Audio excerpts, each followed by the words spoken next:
Et là, contrôle de police. Monsieur, je suis en train de parler de votre collègue. Pourquoi? Qu'est-ce qui t'amène? C'est à moi que tu parles. C'était juste des trucs racistes, genre des insultes racistes et tout. C'était moche à voir. Tourné au fiasco. Je me suis fait mal. Je pensais pas à mon trauma crânien ou à mon potentiel coup de cassé. Ma mort. Salam alaikum. Aujourd'hui, j'ai volé le concept de ma chute. C'est très simple. Je vais vous raconter 3 anecdotes qui me sont arrivées ou pas. Et vous allez devoir deviner laquelle est vraie. On va pas plus tarder, je vais vous raconter directement la première histoire. La fois où je me suis battue avec un policier. Oui, je me suis battue avec un policier. J'ai failli avoir outrage à la joint et j'ai failli aller en garde à vue, tout simplement. Alors tout commence un jour ensoleillé de novembre. J'étais en voiture et vous-même, vous savez, j'aime bien mettre mes claquettes. Et ce jour-là, j'avais mis mes claquettes pour conduire. Ne faites pas ça parce que vous risquez la prison et je sais pas combien d'amendes, bref. Et moi, vous me connaissez, je suis quelqu'un de très poli de base. Arrêtez de me regarder comme ça, je suis vraiment poli de base. Et ce jour-là, j'ai décidé de prendre ma voiture en claquettes, tout ça, bref. Et là, contrôle de police. C'est la première fois que ça m'est arrivé en 2 ans de permis quasiment. Ça m'est jamais arrivé, ils arrêtent quasiment jamais les femmes de base. Women privilege, pour le peu qu'on a. Il m'arrête, bonjour monsieur, je priais pour pas qu'il me sorte de la voiture parce que si je sortais, évidemment, j'ai les claquettes. Parce que moi, il y a un problème dans ma voiture, comme plein d'autres problèmes, littéralement, ma voiture, c'est un nid de problème. Entre le voyant de l'huile qui s'allume en rouge H24, la lumière qui fonctionne une fois sur 2, le poste radio qui fonctionne pas, les portières qui s'ouvrent une fois sur 2, bref, ma vitre ne veut pas s'ouvrir. Zéro vanne, ma vitre ne veut pas descendre. Mon moteur de vitre ne marche plus. Il va falloir que j'ouvre la porte. Donc je fais quoi? J'ouvre un petit peu la porte pour pas qu'ils voient. Comme ça, je leur parle. Madame, sortez, ça va être plus simple en vrai si vous sortez. Bah allez-y, sortez. Moi j'étais en mode...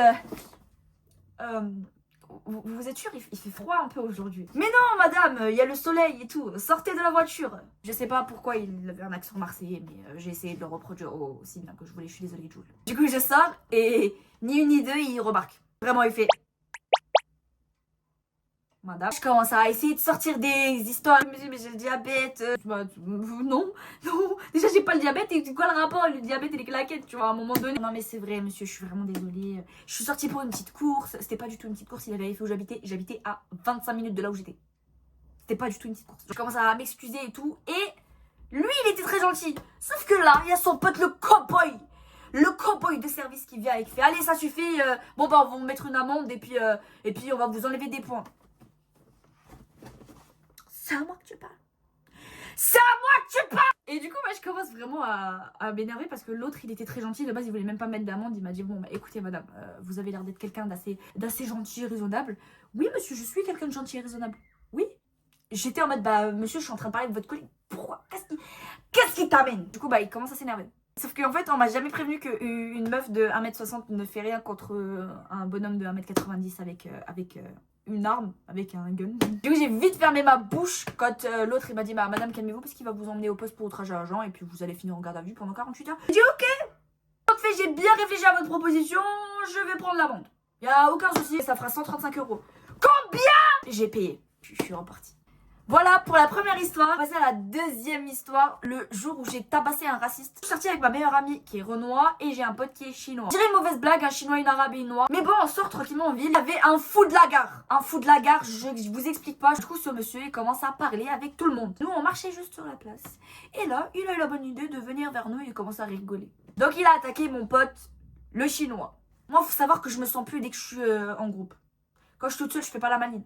Mais dès que je suis en groupe, je fais la maline. Je commence à lui faire des blagues racistes, littéralement. Moi, les gars, quand je m'énerve, je parle pas dans un premier temps. Et là, ma pote Renoir, elle commence à s'énerver. Et là, il se tourne vers elle. Et vraiment, il n'y a plus de blagues. C'était juste des trucs racistes, genre des insultes racistes et tout. Ni une ni deux, je lui en fous une. J'ai pas assumé une seule seconde. J'ai donné une espèce de boîte chelou. J'ai même pas mis ma force. Enfin bref, c'était moche à voir. J'ai perdu mes cojones et je suis partie en courant. Mes potes m'ont suivi, évidemment. On l'a plus jamais revu. Voilà. Ok, on passe à la troisième et dernière histoire. C'est le jour où j'ai gâché l'anniversaire de ma soeur. C'était son 18e anniversaire. Ça a tourné au fiasco, littéralement, à cause de moi. Bref, ma soeur soufflait ses 18 bougies et elle a décidé d'inviter la MIF. J'avais pour mission d'aller, 1, récupérer le gâteau, 2, faire les petites courses. Petites courses, c'est des petits chips, des petits bonbons, bref, ça, pour mettre bien les gens. Ma mère, sa mission, c'était de faire des gâteaux orientaux. Oriental ou orientaux? Et ma soeur, son but c'était de chill parce que c'est son anniversaire. Elle va aller chercher le gâteau d'anniversaire qu'elle a commandé un mois à l'avance. Vous sentez le truc arriver. Le gâteau est très très beau. C'est un gâteau vert avec une grenouille dessus. Va savoir pourquoi elle a une passion pour les grenouilles. Je vous jure, je vais vous montrer sa chambre. Elle aime trop les grenouilles. Je comprends pas. C'est quoi ce délire? Qui aime les grenouilles autant, s'il vous plaît? Je vais aller chercher son gâteau. La dame qui fait les gâteaux, c'est notre voisine. Elle habite au-dessus de nous, à quelques étages près. L'ascenseur ne marchait pas. Toujours avec mes claquettes, je monte les escaliers, je monte 3 étages. Bonjour madame, c'est pour récupérer les gâteaux. Oui, bien sûr, je vous le donne. Il faut savoir que cette dame, en fait, elle fait des gâteaux assez grands. Et du coup, en fait, la boîte, c'est pas une boîte qui se referme. C'est une boîte, genre juste, elle met les gâteaux dedans et tu vois, t'es obligé de tenir comme ça. Descends un premier étage, tout se passe bien.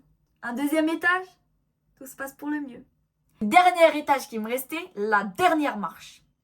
Il faut savoir que mes escaliers, c'est une cage d'escalier à part entière. Genre, il y a une porte pour rentrer dans là où j'habite, quoi. La dernière marche, ma claquette fait ça.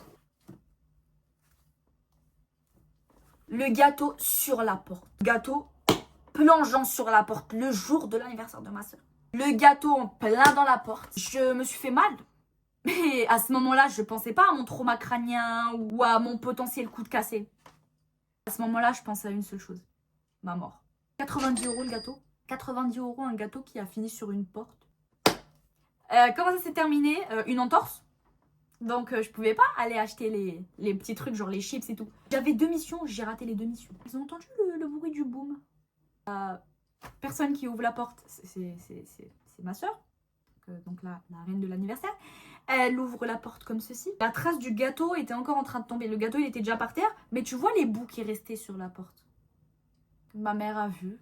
Globalement, ça s'est passé très mal. On a coupé le dessus du gâteau, parti vers la voisine et en fait, on lui a demandé si elle pouvait, genre, je sais pas, le rafistoler un peu. Ça nous a coûté genre 15 balles pour qu'elle le rafistole. Le gâteau, il a divisé de volume. Bon, l'anniversaire aurait pu très mal se passer, mais vu qu'il y avait les gâteaux orientaux que ma mère avait fait et que ma soeur s'est dépêchée de s'habiller et d'aller chercher des chips et tout, on a pu rattraper un petit peu le coup. La famille est venue, on a bien fêté ça. Et puis l'histoire était très drôle à raconter. Voilà, c'est fini pour les histoires. Déjà, avant de tricher, dites-moi dans les commentaires, vous pensez c'est laquelle qui est fausse et c'est laquelle qui est vraie. Reveal dans 3, 2, 1, elles étaient toutes fausses. J'ai pas une vie aussi palpitante que ça. Tu crois que je suis qui? Tu crois que je suis qui? Tu crois que j'ai que ça à faire d'aller me battre avec les keufs?